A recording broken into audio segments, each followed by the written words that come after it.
सुख वसे तुझे पायी, तुझ्या पायाजवळ सुख नांदतं, सुख वास्तव्य करतं, तुझ्या पायावर सुख राहतं. कोणाच्या? तुमच्या. घरी जाऊन पाय पाय दाखव. काही चिन्ह सांगितलेली आहे, ते भगवंताच्या चरणावर आहे. काही चिन्ह सांगितलेली आहे, ते भगवंताच्या चरणावर आहे. आपल्या चरणावर नाही, आपल्या चरणावर नुसते भेगा आहे.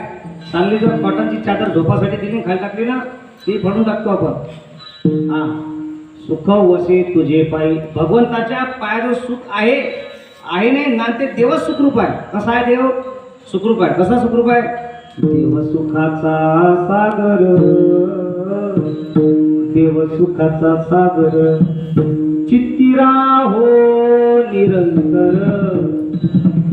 देव सुखाचा सागर आहे. साखर गोड आहे का? साखर गोड आहे का? साखर गोड. तुम्ही साखर खाल्ली नाही का कधी? नाही. चहा पित नाही का तुम्ही लोक? तशी साखर सर्वांगाने गोड आहे. कसा देव सुखरूप आहे, म्हणून सुख वसे तुझे पायी. सर्वांगी साखर अवघी गोड, दीपनाही पाठी पोटी अंधकार. सर्वांगी साखर अवघी गोड. गोड म्हटलं आणि साखर म्हटली दोन होईल ना. सर्व अंगाने गोड आहे साखर. तसा देव कसा आहे? सुखरूप आहे. देव सुखाचा सागर, सुखरूप ऐसा तुझा गुण सांगा, माझ्या पांडुरंगा सारी. म्हणून तुकोबाराय म्हणतात, सुख वसे तुझे पायी. देवाच्या पायाजवळ सुख नांदतो. आणि प्रत्येकाला वाटते आपल्याला सुख प्राप्त व्हावं. कोण असा आहे इथं? कोण असा आहे की ज्याला सुख नको आहे? असं आहे का कोणी ज्याला सुख नको आहे? आहे का कोणी? नाही महाराज आम्हाला पैसे नको आहे. एखादा म्हणा नसाल निरपेक्ष, नाही महाराज आम्हाला पैसे नको आहे, आम्हाला घरही नको आहे, आम्हाला कपडे नको आहे, पण सुख नको आहे असं म्हणणारा एकही इथं आहे.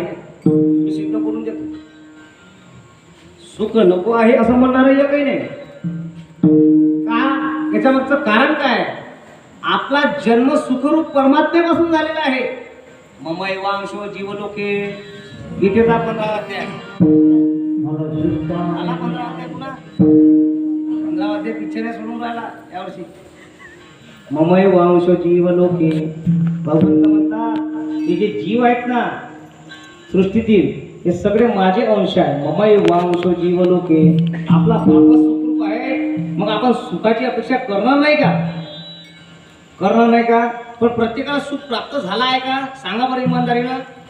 कोणाला सुख प्राप्त झालं? हात वरता करा सांगा. सर्व सुखाची या आशा जन्म